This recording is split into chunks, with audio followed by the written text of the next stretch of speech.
Hi hello ಎಲ್ಲ ನನ್ನ ಭಾವಿ ಸೈನಿಕರಿಗೆ ಜೈ ಹಿಂದ್. ನೋಡ್ಕೋಬೋದು ಅಗ್ನಿವೀರ್ ವಾಯು ಇಂಟೇಕ್ ಅಂತ ಹೇಳಿಕೆಸಿಂದ 2025ನೇದ್ದು 2ನೇ ಬ್ಯಾಚಿನ ಕಾಲ್ ಫಾರ್ಮನ್ನು ಮಾಡಿದ್ರು. ಇದು ಕಾಲ್ ಫಾರ್ಮನ್ನು ಮಾಡಿದಾಗ ಎಕ್ಸ್ ಆ್ಯಂಡ್ ವೈ ಏರ್ಫೋರ್ಸಲ್ಲಿ ನೀವು ಅರ್ಜಿಯನ್ನು ಸಲ್ಲಿಸಿದ್ರಲ್ಲ, ಪುರುಷ ಮತ್ತು ಮಹಿಳೆಯರಿಗೆ ಇಬ್ಬರಿಗೆ ಕೂಡ ಇದರಲ್ಲಿ ಅರ್ಜಿಗಳನ್ನು ಸಲ್ಲಿಸೋಕ್ಕೆ ಅವಕಾಶವನ್ನು ಕೊಟ್ಟಿದ್ದರು. ಇಲ್ಲಿ ಬಂದುಬಿಟ್ಟು ನೋಡ್ಕೊಳ್ರಿ, ನಿಮ್ಮ ಎಕ್ಸಾಮ್ ಅಡ್ಮಿಟ್ ಕಾರ್ಡನ್ನು ರಿಲೀಸ್ ಮಾಡಿದ್ದಾರೆ. ಓಕೆ, ನಿಮ್ಮ ಅಡ್ಮಿಟ್ ಕಾರ್ಡ್ 16, 17ನೇ ತಾರೀಕಿಗೆ ನಿಮ್ಮ ಎಕ್ಸಾಮ್ಗಳನ್ನು ಕಂಡಕ್ಟ್ ಮಾಡ್ತಾಯಿದ್ದಾರೆ. ನಿಮ್ಮ ಮೇಲ್ಗೆ ಅಥವಾ ನಿಮ್ಮ ಮೆಸೇಜ್ ಕೂಡ ಬಂದಿದೆ, ನಾರ್ಮಲಿ ಆಗಿರ್ತಕ್ಕಂಥ ಮೆಸೇಜ್ ಕೂಡ ಬಂದಿದೆ ಮತ್ತು ಮೇಲ್ನಲ್ಲಿ ನಿಮ್ಗೆ ಮೆಸೇಜ್ ಬಂದಿದೆ. ಆ ಲಿಂಕ್ ಮೇಲೆ ಕ್ಲಿಕ್ ಮಾಡಿದರೆ ಡೈರೆಕ್ಟಾಗಿ ಈ ಥರ ಓಪನ್ ಆಗುತ್ತೆ.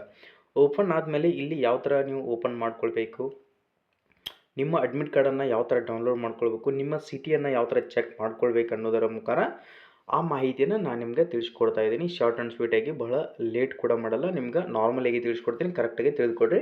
ಈ ಇನ್ಫಾರ್ಮೇಷನ್ನ ಎಷ್ಟೋ ಜನಕ್ಕೆ ಗೊತ್ತಿರಲ್ಲ, ಯಾಕಂದ್ರೆ ಮೆಸೇಜ್ಗಳು ಬಂದಿದ್ದಾವೆ, ಏನೋ ಬಿಡ ಅಂತ ತಿಳ್ಕೊಂಡು ಸುಮ್ಮನೆ ಬಿಟ್ಟಿರ್ತೀರಿ. ಆದ ಕಾರಣಕ್ಕೋಸ್ಕರ ಈ ಮಾಹಿತಿಯನ್ನು ಕೊಡ್ತಾ ಇದ್ದೀನಿ. ಇಲ್ಲಿ user name and email I D ಅಂತಂದರೆ ಏನು ಹಾಕಬೇಕು ನೀವು ಅಂತಂದರೆ, ನೀವು ಅಪ್ಲಿಕೇಶನನ್ನು ಹಾಕುವಾಗ ಯಾವ ಇಮೇಲ್ ಐ ಡಿಯನ್ನು ಹಾಕಿದಿರಲ್ಲ, ನೀವು ಅಪ್ಲಿಕೇಶನ್ ಹಾಕಬೇಕಾದ್ರೆ ಯಾವ ಇಮೇಲ್ ಐ ಡಿಯನ್ನು ಫಿಲ್ ಮಾಡಿದ್ರಲ್ಲ, ಸೊ ನೀವು ಅಪ್ಲಿಕೇಶನ್ ಹಾಕಿರ್ತಕ್ಕಂಥ ಫಾರ್ಮನ್ನು ತೆಗೆದಿಟ್ಕೊಳ್ರಿ. ಆ ಇಮೇಲ್ ಐ ಡಿಯನ್ನು ಇಲ್ಲಿ ಫಿಲ್ ಮಾಡಿಕೊಡ್ರಿ. ಆ ಇಮೇಲ್ ಐ ಡಿಯನ್ನು ಇಲ್ಲಿ ಹಾಕಿದ ಮೇಲೆ ಕೆಳಗಡೆ ಪಾಸ್ವರ್ಡ್ ಅಂತ ಬರುತ್ತೆ.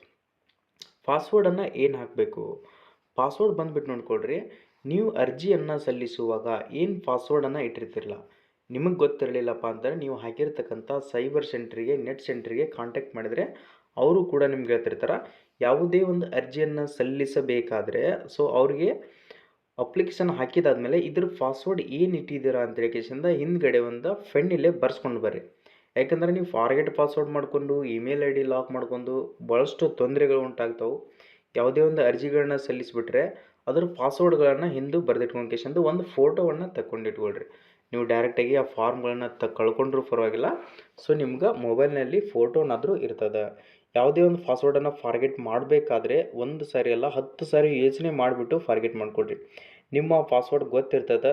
ನೀವು 108 ಪಾಸ್ವರ್ಡ್ಗಳನ್ನು ಯಾವತ್ತೂ ಇಡೋಕೆ ಹೋಗ್ಬೇಡ್ರಿ. ಒಂದೇ ಪಾಸ್ವರ್ಡ್, ಯಾವುದೇ ಅರ್ಜಿಗಳನ್ನ ಸಲ್ಲಿಸಿದರೂ ಕೂಡ ಒಂದೇ ಪಾಸ್ವರ್ಡ್ಗಳನ್ನು ಇಟ್ಕೊಳ್ರಿ.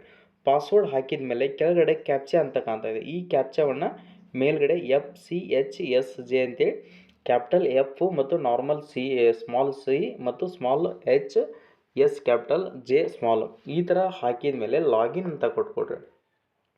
ಲಾಗಿನ್ ಅಂತ ಕೊಟ್ಕೊಂಡ್ಮೇಲೆ ನಿಮಗೆ ಡೈರೆಕ್ಟಾಗಿ ಅಡ್ಮಿಟ್ ಕಾರ್ಡ್ ಅಂತ ಒಂದು ಆಪ್ಷನ್ ಬರುತ್ತೆ. ಅಡ್ಮಿಟ್ ಕಾರ್ಡ್ ಅಂತ ಆಪ್ಷನ್ ಬಂದಮೇಲೆ ಅದ್ರ ಮೇಲೆ ಕ್ಲಿಕ್ ಮಾಡ್ಕೊಂಡ್ರೆ ನಿಮ್ಮ ಅಡ್ಮಿಟ್ ಕಾರ್ಡ್ ಕೂಡ ಡೌನ್ಲೋಡ್ ಆಗುತ್ತೆ. ಆ ಅಡ್ಮಿಟ್ ಕಾರ್ಡನ್ನು ಡೌನ್ಲೋಡ್ ಮಾಡ್ಕೊಂಡ್ಬಿಟ್ಟು ನಿಮ್ಮ ಎಕ್ಸಾಮ್ ಸಿಟಿ ಎಲ್ಲಿದೆ, ಓಕೆ, ಯಾವ ಡೇಟಿಗೆ ಬಂದಿದೆ, ಯಾವ ಶಿಫ್ಟಿಗಿದೆ, ಅದೆಲ್ಲವನ್ನು ನೋಡ್ಕೊಂಡ್ಬಿಟ್ಟು ನಿಮ್ಮ ಡಾಕ್ಯುಮೆಂಟ್ಗಳು ಏನೇನು ಬೇಕಾಗ್ತಾವಪ್ಪ ಅಂತಂದರೆ ನಿಮ್ಮ SLC ಮಾರ್ಕ್ಸ್ ಕಾರ್ಡನ್ನು, ಬಟ್ ಏನಾದರೂ ಅಪ್ಲಿಕೇಶನ್ ಮಿಸ್ಟೇಕ್ಸ್ ಆಗಿದ್ದರೆ ತೊಗೊಂಡೋಗ್ರಿ, ಇರಲಿಲ್ಲಪ್ಪ ಅಂದ್ರೆ ನಡೀತದೆ. ನೆಕ್ಸ್ಟ್ ಆಧಾರ್ ಕಾರ್ಡು ಅಥವಾ ಯಾವುದೇ ಒಂದು ID ಪ್ರೂಫನ್ನು ಕಂಪಲ್ಸರಿಯಾಗಿ ತೊಗೊಂಡು ಹೋಗ್ಬೇಕಾಗುತ್ತೆ. ಪ್ಯಾನ್ ಕಾರ್ಡ್ ಆಗಿರಲಿ, ಆಧಾರ್ ಕಾರ್ಡ್ ಆಗಿರಲಿ, ವೋಟರ್ ID ಆಗಿರಲಿ, ಯಾವುದೇ ಒಂದು ನೀವು ಅರ್ಜಿಗಳನ್ನ ಸಲ್ಲಿಸಬೇಕಾದ್ರೆ ಯಾವ ID ಪ್ರೂಫನ್ನು ಕೊಟ್ಟಿದ್ರಲ್ಲ ಆ ID ಪ್ರೂಫನ್ನು ತೊಗೊಂಡೋಗ್ರಿ. ನೆಕ್ಸ್ಟ್ ಬಂದುಬಿಟ್ಟು 2 ಪಾಸ್ಪೋರ್ಟ್ ಸೈಜ್ ಫೋಟೋಸ್ಗಳನ್ನು ತೊಗೊಂಡೋಗ್ರಿ. ಅಡ್ಮಿಟ್ ಕಾರ್ಡನ್ನು ಕಲರ್ ಪ್ರಿಂಟ್ ಅಥವಾ ನಾರ್ಮಲ್ ಪ್ರಿಂಟನ್ನು ಕ್ಲಿಯರ್ ಆಗಿದ್ದರೆ ಮಾತ್ರ ಕಲರ್ ಪ್ರಿಂಟ್ ಹೋಗೋದು ಬೆಟರ್. ಓಕೆ, ಕಲರ್ ಪ್ರಿಂಟನ್ನು ತೊಗೊಂಡು ಹೋಗಬೇಕಾಗುತ್ತೆ. ಓಕೆ, ಇವೆಲ್ಲ ಡಾಕ್ಯುಮೆಂಟ್ಗಳನ್ನ ತೊಗೊಂಡು ಹೋಗ್ಬೇಕಾದ್ರೆ ಎಕ್ಸಾಮಿಗೆ ಹೋಗ್ಬೇಕಾದ್ರೆ ನಾರ್ಮಲಿ ಹಾಫ್ ತೋಳಿಂದ ಸ್ಲೀವ್ ಅಂದರೆ ನಿಮ್ಗೆ ಟಿ ಶರ್ಟನ್ನು ಹಾಕೊಂಡು ಹೋಗ್ರಿ. ಯಾವುದೇ ಥರನಂಥ ಫಾರ್ಮಲ್ ಡ್ರೆಸ್ಸನ್ನು ಹಾಕೊಂಡು ಹೋಗಬೇಡ್ರಿ ಪ್ಲೀಸ್, ನನ್ನ ರಿಕ್ವೆಸ್ಟ್. ಡೈರೆಕ್ಟಾಗಿ ಎಕ್ಸಾಮ್ ಹತ್ರ ಹೊರಗಡೆ ಆದರೂ ಹಾಕ್ತಾರೆ, ಸೊ ನಿಮ್ಮ ಶರ್ಟ್ ಬಿಚ್ಚಿಬಿಟ್ಟು ಅದೇ ಥರ ಕುಂದಿರಿಸಿ ಎಕ್ಸಾಮನ್ನು ಬರೆಯುವಂಥ ಚಾನ್ಸಸ್ ಇರ್ತದೆ. ಇದೊಂದು ಏರ್ಫೋರ್ಸು, ನೇವಿ ಇವೆಲ್ಲವೂ ಕೂಡ ಎಕ್ಸಾಮು ಭಾಳಷ್ಟು ಸ್ಟ್ರಿಕ್ಟ್ ನಡೀತಾವೆ. ಯಾವುದೇ ಥರನಂಥ ಕೈಯಲ್ಲಿ ದಾರ, ವಾಚ್ ಏನಾದರೂ ಕಟ್ಕೊಂಡಿದ್ರೆ ತೆಗೆದಿಟ್ಬಿಟ್ಟು ಬ್ಯಾಗ್ನಲ್ಲಿ ಇಟ್ಕೊಂಡು ಹೋಗ್ರಿ. ಸೊ ನೆಕ್ಸ್ಟ್ ಜೀನ್ಸ್ ಪ್ಯಾಂಟನ್ನು ಯಾರೂ ಹಾಕೊಂಡು ಹೋಗ್ಬೇಡ್ರಿ, ನಾರ್ಮಲ್ ಹಾಕೊಂಡು ಹೋಗ್ರಿ, ನಾರ್ಮಲ್ ಫಾರ್ಮಲ್.